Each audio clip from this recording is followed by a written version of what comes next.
একজন ব্যক্তি চিৎকার করে করে বলছে, ইয়া আল্লাহ মুঝে বাঁচা লো, ইয়া আল্লাহ মুঝে বাঁচা লো।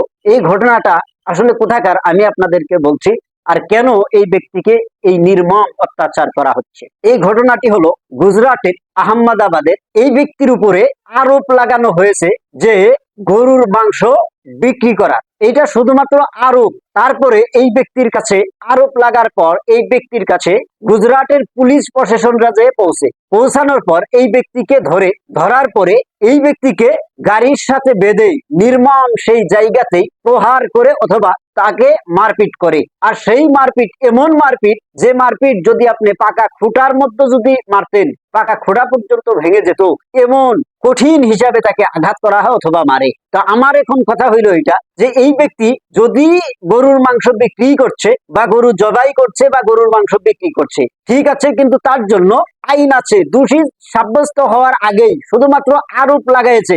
এবার আরোপটা তো মিছাও হতে পারে, শুধুমাত্র আরোপ লাগাইছে। কোনো কোর্ট কাছারিতে এখনো কোনো ওই ব্যক্তির নামে কোনো ফয়সালা আসে নাই।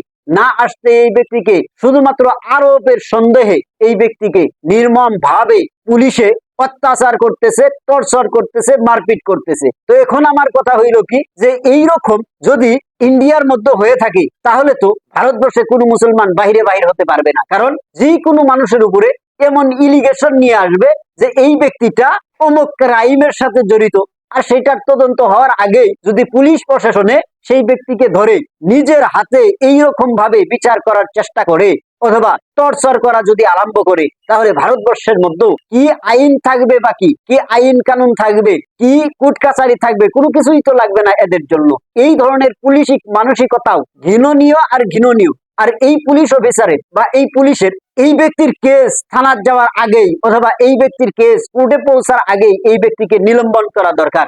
কারণ যে কোনো সময় মানুষের উপরে মানুষে মিসা ইলিগেশন আনতেই পারে। মিসা ইলিগেশনের উপরেও যদি পুলিশ ধরে, এইরকম ভাবে প্রমাণ না হওয়ার আগেই যদি এরকম ভাবে নির্মম অত্যাচার আরম্ভ করে, তাহলে তো জানা গেল যে এই ভারতবর্ষের মধ্যে বর্তমান সময়ে কোন ধরনের আইন কানুন বাকি নাই। শুধুমাত্র মুসলমানের জন্য আইন কানুন আছে, আর বাকি কোন জাতি জনগোষ্ঠীর জন্য কোন ধরনের আইন বাকি নাই। তো সুতরাং আমি বলতে চাই যে পুলিশ সব টাইমে নিরপেক্ষ হওয়া দরকার। পুলিশ তার উপরে ইলিগেশন লেগেছে, গরুর মাংসের ইলিগেশন লেগেছে, বাস তাকে ধরবে, এইটা হইলো পুলিশের কাজ। ধরে তাকে কোর্টের মাধ্যমে যে সাজা হয় সেই সাজা কোর্টে তাকে শোনাবে। কিন্তু কোর্টে যাওয়ার আগেই, তার মামলাটা কোর্টে পৌঁছার আগেই পুলিশে যদি এইরকম টর্চার অথবা এইরকম জুলুম যদি কোনো মানুষের উপরে করে, তাহলে তো সেই পুলিশের উপরেই মানুষের সওয়াল উঠবে অথবা সেই পুলিশের উপরেই মানুষের কোশ্চেন থাকবে যে এমন তো হওয়ার কথা না। কারণ এই ভারতবর্ষতে পুলিশকে নিযুক্তি দেয় কিসের জন্য?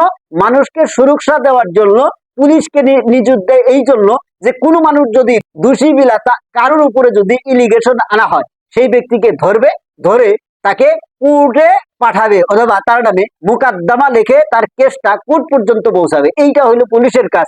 কিন্তু পুলিশে এইরকম ভাবে ইলিগেশন আসার সাথে সাথেই যদি টর্চার আরম্ভ করে, তাহলে তো আমরা সন্দেহ করতেই পারি যে এই ব্যক্তিটা আসলে তো নিরপেক্ষ হিসেবে কাজ করছে না, এটা আরএসএস এর গুন্ডার থেকে চাকরি পেয়েছে, সেই জন্য মুসলমান পেলেই তাদের উপরে নির্মম অত্যাচার করছে। তো সুতরাং আমি পুলিশ প্রশাসনকে বলতে চাই এইটা, যে আপনারা যিনারা পুলিশ প্রশাসনের দায়িত্বতে আছেন, আপনাদের কাজ আপনারা অবশ্যই করবেন, এইটাতে আমরা কোনো টাইমেই বাধা দেই না। কিন্তু একজন মানুষের জাজমেন্ট না হওয়ার আগেই যদি এইরকম ভাবে আপনারা অত্যাচার করেন বা নির্মম অত্যাচার, অমানবীয়তা যদি করেন, তাহলে তো আমাদের আপনাদের উপরে সন্দেহটা তো আসবেই, এইটাই তো স্বাভাবিক। তো আমি পুলিশ প্রশাসনকে বলবো যে আপনাদের কাজ আপনারা সম্মানের সাথে করুন, যাতে করে ইলিগেশন লাগলে তাকে কোর্ট পর্যন্ত পৌঁছানোর সুযোগ করে দেন। কি জানি সে ব্যক্তিটা মিথ্যাও তো হতে পারে। কারণ এরকম ফর্জি কেস আমরা ভারতবর্ষের মধ্যে বহুত দেখেছি, যে বিভিন্ন সময় মানুষের উপরে ধর্ষণের কেস লাগায়, কিন্তু পরে সেটা দেখা যায় যে না, মূলত আসলে তো ধর্ষণ না, সেই ব্যক্তিটা বিনা দোষী। তারপর এই ইলিগেশন বহু সময় আমরা দেখি এই গরুর মাংসের নামে বিভিন্ন সময়ে মানুষকে মবলিং সিং করে দেওয়া হয়, মুসলমানদেরকে মবলিং সিং করে দেওয়া হয়। দেওয়ার পরে যখন মানুষটা মরে যায়, মরার পর এইবার জানা যায় যে সে কোর্ট পর্যন্তই পৌঁছতে পারলো না, তাকে শেষ করে দিল। তো এই ব্যক্তিটা এখন আসলে তো গরুর মাংসের সাথে জড়িত ছিল কিনা সেটা তো প্রমাণই হয় নাই, তার আগেই তাকে কি করে দেওয়া হয়, দুনিয়া থেকেই বিদায় করে দেওয়া হয়। তো সুতরাং আমার কথা হইল কি, কোনো একটা ইলিগেশন লাগলেই যে মানুষ একজন দোষী হবে এইটা কিন্তু কোনো পদ্ধতিতেই ঠিক নয়। সেই ব্যক্তিটা নির্দোষ হতে পারে। সেই জন্য আমি পুলিশ প্রশাসনকে বলবো যে আপনাদের কাজ ভদ্রতার সাথে আপনারা করুন, আপনাদের কাজ অভদ্রতার সাথে নয়।